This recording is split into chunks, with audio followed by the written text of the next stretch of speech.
নমস্কাৰ আপোনালোকক পোনপ্ৰথমে আমাৰ জব আপডেট চেণ্টাৰত স্বাগতম জনাই আজি এটা নতুন ভিডিঅ' আলোচনা কৰিছোঁ। এইটো আহিছে ভাৰতীয় ৰেলৱে ফালৰ পৰা।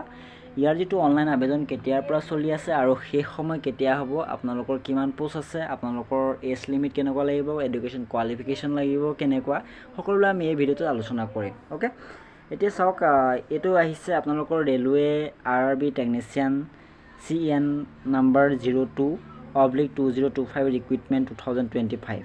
অ'কে, আপোনালোকৰ যিটো ইয়াত অনলাইন আবেদন, সেই অনলাইন আবেদনটো আপোনালোকৰ 28 জুনৰ পৰা হৈছে আৰু লাষ্ট ডেট 28 জুলাই পৰ্যন্ত হ'ব। আপোনালোকে পে'মেণ্ট 28 জুলাইলৈকে কৰিব পাৰিব আৰু আপোনালোকৰ যেতিয়া এক্সাম হ'ব, এক্সাম অহাৰ ঠিক আগত আপোনালোকৰ এডমিট কাৰ্ড তেওঁলোকে ৰিলিজ কৰিব।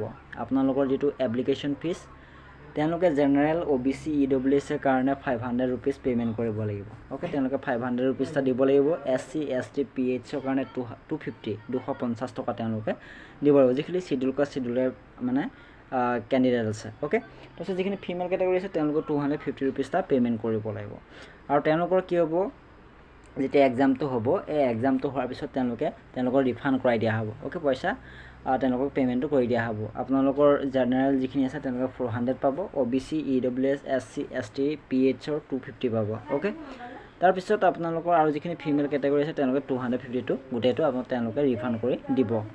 আপোনালোকে এই যিটো পে'মেণ্ট কৰিব, এই পে'মেণ্টটো আপোনালোকে debit, credit, net banking, UPI এইবিলাকৰ দ্বাৰা আপোনালোকে পে'মেণ্ট কৰিব পাৰিব। অ'কে, এইকেইটাৰ সহায়ত আপোনালোকে পে'মেণ্ট কৰিব পাৰিব। আৰু যদি আমি বয়সৰ সময়সীমা চাওঁ, বয়সৰ সীমা আপোনালোকৰ টেকনিকেল গ্ৰেড 1 ছিগনেল, তাৰ কাৰণে আপোনালোকৰ 18 পৰা 33 বছৰ হ'ব লাগিব। অ'কে, এজ ৰেজিষ্ট্ৰেশ্যন আছে, তেওঁলোকৰ যিটো ৰুলছ আছে সেই ৰুলছৰ মতে দিব। তাৰপিছত টেকনিচিয়ান গ্ৰেড 3, তেওঁলোকৰ 18 পৰা 33 বছৰ আছে আৰু পোষ্ট নেমটো দিয়াই আছে। টেকনিকেল যিটো গ্ৰেড 1 ছিগনেল তাৰ আছে 183টা পোষ্ট আৰু টেকনিচিয়ান যিটো গ্ৰেড 3 সেইটো আছে 6055টা পোষ্ট। অ'কে, 6055টা পোষ্ট। আৰু ইয়াৰ যিটো এডুকেশ্যন কোৱালিফিকেশ্যন, সেই এডুকেশ্যন কোৱালিফিকেশ্যনটো আপোনাৰ কেনেকুৱা হ'ব লাগিব, ইয়াত ধুনীয়াকৈ দিয়া আছে।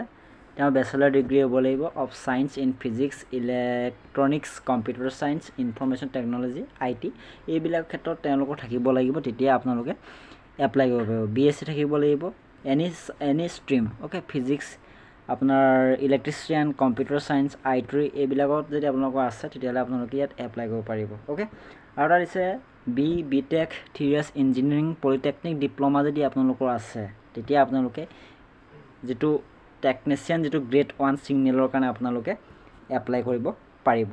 তাৰপিছত যিটো টেকনিচিয়ান গ্ৰেড 3 আছে, তেওঁলোকৰ যদি 10+2 মানে হায়াৰ ছেকেণ্ডেৰী, তেওঁলোকৰ যদি মেথছ আছে, ফিজিক্স এণ্ড মেথছ এই দুটা থাকিব লাগিব ছাবজেক্ট, আৰু লগতে ITI যদি চাৰ্টিফিকেট আছে, অ'কে, NCVT হওক বা SCVT হওক, দুইটাই ইয়াত এলিজিবল হ'ব বুলি কৈছে। আৰু দুইটা থাকিলে, কোনোবা এটা থাকিলে হ'ল, তেওঁলোকে ইয়াত এপ্লাই কৰিব পাৰিব। অ'কে, যিসকল ITI আছে, ITI পাছ, তেওঁলোকৰ কাৰণে বহুত ভাল। টেকনিচিয়ান গ্ৰেড 3 পোষ্টটো ইয়াত বহুত পোষ্ট আছে, যথেষ্টখিনি পোষ্ট আছে। গতিকে যাৰ হায়াৰ ছেকেণ্ডেৰী পাছ কৰি তেওঁলোকে ITI কৰি থৈছে, তেওঁলোকৰ কাৰণে বহুত বেষ্ট হ'ব, বহুত পোষ্ট আহিছে, গতিকে আপোনালোকে এপ্লাই কৰিব পাৰিব। অ'কে, এইখিনি তেওঁলোকৰ ইম্পৰ্টেণ্ট। NCVT হওক বা SCVT হওক, তেওঁলোকে এইখিনি এপ্লাই কৰিব পাৰিব। অ'কে, আৰু আজি আপোনালোকক এটা প্ৰশ্ন দিছোঁ যে ৰাছিয়াৰ বৰ্তমান প্ৰেছিডেণ্টগৰাকীৰ নাম কি? আপোনালোকে কমেণ্ট বক্সত কমেণ্ট এটা কৰি দিব যিসকলে জানে। এইটো হৈছে ৰাছিয়াৰ বৰ্তমান ৰাষ্ট্ৰপতিগৰাকীৰ নাম, প্ৰেছিডেণ্টগৰাকীৰ নাম কি সুধিছোঁ। ভিডিঅ'টো ইমানেই। আপোনাৰ যিমান বন্ধু বান্ধৱ আছে সকলোৱে শ্বেয়াৰ কৰি দিব। ধন্যবাদ।